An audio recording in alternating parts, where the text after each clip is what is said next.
Sales of electric cars were up more than 500% in Australia in 2022. Yes, there's still a small percentage, but at this rate, this kind of growth, we're going to see an astronomical number of sales of EVs in Australia in 2023. And there's one very good reason for this that most people seem to be ignoring. Hello, my friends. Welcome to the channel on the Electric Viking. Great to see you. My name's Sam Evans. I'm coming to you from Melbourne in Australia. Thank you for tuning in. And thank you for subscribing. Now, 2022 was a very good year for electric cars in Australia, even though we're very backwards by global standards in terms of EV adoption. A lot of that isn't our fault. A lot of that comes down to supply. Now, realistically, there's a lot of people singing the praises of, say, Volvo and Polestar and other companies, Hyundai, Kia. But the truth is, the real truth of the matter is, they're not really sending many electric cars to Australia. Now, Tesla continued its dominance of Australia's electric vehicle market in 2022, but there was some surprises from one brand. At least, if you're not in Australia, it would be a surprise to you anyway. Now, at the end of this video, I want to tell you why I believe Australia's electric car sales will more than double again in 2023. There's a very good reason why we're in an excellent position, not only to see our car sales, EV sales here double, but also to come down in price. Yep, down. And we've already seen Tesla announce that their vehicle prices will be cheaper for their EVs in Australia this year. And if you include inflation, inflation has meant that the value of what we're paying is worth less. If you include inflation, that means Tesla's EVs are cheaper than they've ever been in Australia this year. Is that the same case for their current competitor, BYD? No, actually it's not. They've just raised prices on their EVs. Will that mean it's going to be a tougher year for them in Australia? Well, it will be if they continue to do this. But that said, there's not a lot of competition yet, but there will be. Figures published by the Federal Chamber of Automotive Industry show 33,410 EVs were sold in 2022. That's a significant increase on 2021. 3 in every 5 electric cars sold last year were Tesla vehicles. That amounted to 19,600 EVs, and that was an increase for Tesla of 62% on the 12,000 that they sold in the previous year. However, it was a 19-fold, as in 19 times increase versus the number of cars they sold in Australia 4 years ago. One of the impressive things about Tesla, they have been selling vehicles that don't sell a lot. That's the truth. They're not really high volume sellers when you look at, say, a bread and butter vehicle like your Ford Ranger. That's a really high selling car in Australia. Now, they could sell a lot if we had more of them. We just haven't had that many Teslas yet in comparison to the Ford Ranger, for example, or this similar Toyota pickup, right? But if you think about it, what's really surprising is that Tesla does manufacture these cars in left-hand drive in China, right? We get most of the cars from China. They're made in left-hand drive. And for years now, Tesla has been making them in right-hand drive. And it thinks that works. But for some reason, even though there's a huge amount of demand for American pickup trucks, which are made in left-hand drive, for some reason America says it's too hard. Not just America, other car brands from other countries as well. They say it's too hard. We don't want to make a right-hand drive version. It's too hard. I've always wondered, why is it that Tesla was like, oh, that's okay, we'll do it. Even if we're only selling small numbers, we'll do it, that's fine. But for some particular bizarre reason, companies selling huge numbers are, reticent to make a right-hand drive version for Australia. And that's one of the reasons we struggle to get cars here. Unfortunately, we're a right-hand drive market. Most of the world, of course, is left-hand drive. That's really a leftover from colonialism from, the United Kingdom, and something that would be very hard to reverse. Now, Tesla placed 16th outright in Australia in new car sales, up from 19th in 2021. They beat Audi, Honda, Volvo, and Renault. Sales of the Tesla Model 3 sedan, the company's only model in 2021 here in Australia, declined by 10% in 2022 because why? Well, everyone wants the Model Y. Aussies love crossovers, SUVs, whatever you want to call them. Aussies love that type of car. The tally of 10,877 Tesla Model 3 deliveries was enough, though, to end the 28-year winning streak of the Toyota Camry here in Australia. As reported on this channel recently, I'll put a link in the description below to that video. The numbers for the Toyota Camry here in Australia, 9,538. Tesla Model 3, 10,877. You can see it wasn't really all that close. Tesla won that pretty easily.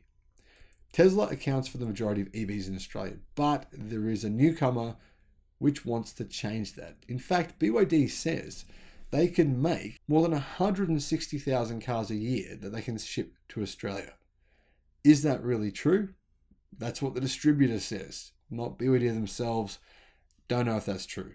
If it is, well, honestly, I think Aussies will buy them. So come on then, guys, bring them over. Bring them over. Bring them here. I've got one. I've bought one. I think they'd sell too. If you sold them at reasonable prices, I think they'd sell. Don't increase the price, by the way. If you sold them for, say, 10% more than they cost in China, you could sell every single one of those 160,000. The best-selling non-Tesla electric vehicles in 2021. China's MGZS EV small SUV. Actually, well, it wasn't in third. BYD reported 2,113 sales of the Atto 3 in 2022, but they only started really selling them properly in November, December. That was in comparison to the MGZS EV with its 1,119. It was on sale for the whole year. BYD doubled its sales in only a couple of months. You can see people really do prefer the BYD EV versus the MGZS. Now, should you buy the BYD over the MGZS EV? Do I think you should? Well, I'm about to make a video about that, so stay tuned for that one, and that'll be up really soon. Now, the reason BYD sales didn't happen until later in the year, well, two reasons. One, BYD didn't make them until a little bit later than what we'd hoped. And the other reason is because when they brought them to Australia, they didn't comply with Australian design standard safety rules, and they had to have some changes made to the cars, and there was lots of delays as a result. I think there was some shipping delays as well. Things kind of all came together to mean things were delayed. Between the third place BYD Atto 3 and the fifth placed MGZS EV was the Polestar 2 with 1,524 sales, the first model in Australia from the Chinese electric offshoot of Volvo. Yes, Volvo, Polestar, they are Chinese and they're owned by Chinese parent company Geely. Now, yeah, they have some staff in Sweden. People in Sweden like to think that those companies are Swedish. Not really. The Hyundai Kona Electric finished 6th for the year with 1,096 deliveries, combining with 580 Ioniq electric hatchbacks and 756 Ioniq 5 SUVs to make Hyundai the second biggest seller of EVs in Australia last year with 2,432. Clearly, in 2023, that will not be the case. If Hyundai only send 2,500 cars to Australia, there's zero chance that they'll be second. They'll be lucky to get third. Now, Hyundai Ioniq 5. There's a lot of people wanting to buy one of those, and Hyundai are sending very few to Australia. The other models there, the standard Ioniq and the Kona Electric, they're both cars that you'd be better off buying other vehicles. For example, the Kona, you're better off getting the Atto 3. And the Ioniq, well, you're better off just getting something else altogether entirely. The Ioniq 5, though, that's a different story. That's a really compelling vehicle. It's definitely worth considering. Polestar. They actually just beat their sister company Volvo. They had 1,474 sales in 2022 in Australia across 983 examples of the XC40 Recharge Pure Electric. So they sold 983 XC40 electric vehicles and 491 of the C40 electric. In total, 14% of Volvo sold in Australia in 2022 were electric, which was a good improvement from the 11% that were electric in the previous year in Australia. However, Volvo says they'll be electric only in Europe in 2026, and Geely is going after, they say they're going to manufacture around 3.5 million EVs in 2024. Is that true? I don't know, but hopefully that would be awesome. The arrival of large shipments of cars late in the year meant Volvo Australia reported 327 electric vehicles for sale of the XC40 and 196 C40s in December. Now, luxury car manufacturers were pretty far behind. You've got BMW with 1,290, Mercedes-Benz 1,166, Mini 455, Porsche 430, Genesis 174, Audi 142 and Jaguar 23. I want to make a point here. It's important to keep in mind the media has been telling you that by today, in fact, years before now, those sales there, this Tesla dominance in the car market here in Australia, it would have faded. It would have been gone. It will have changed entirely. All the Tesla killers, they say Tesla killers, the media still say that. It's humorous in my opinion. All the Tesla killers would have come and taken the majority of EVs of Tesla's market share in Australia many years ago. Still hasn't happened.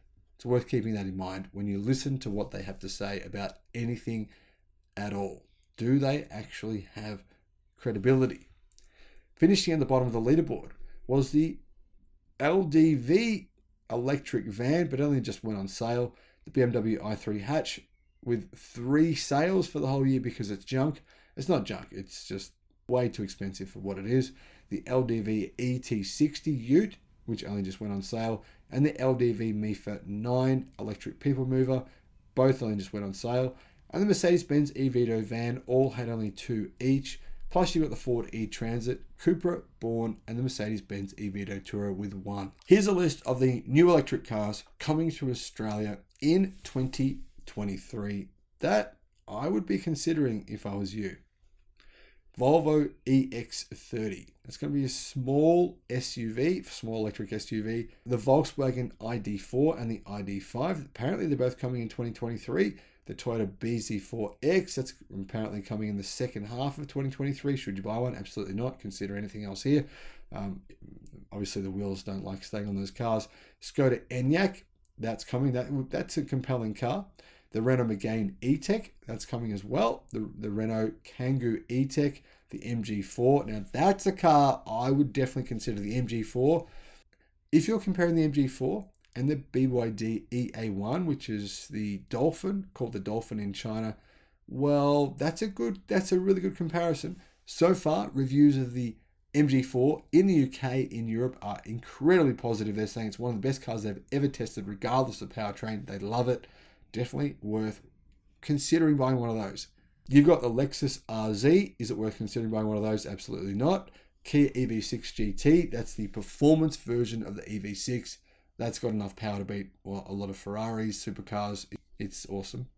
Then you've got the Hyundai Ioniq 5N. That's the performance version of the Ioniq 5. And that'll be similar in terms of its actual motors and performance to the EV6 GT. The Hyundai Ioniq 6 is coming out. The Aura Goodcat, the Ford e-Transit, the Abarth 500e, the Fiat 500e, the Cupra Born, BYD Seal, the BYD Dolphin, and I think more than likely there will be another BYD electric car as well. Now, the BYD electric pickup truck, from what I'm hearing, probably 2024. There also could be some cars from NIO. Good chance NIO will start selling their cars in Australia. Maybe even Xpeng as well. I think there's going to be some other models here that we don't officially know about yet that are more than likely going to come out. As soon as we hear that they're going to, I'll let you all know. Thank you for watching. Let me know your thoughts in the comments section below. Bye-bye.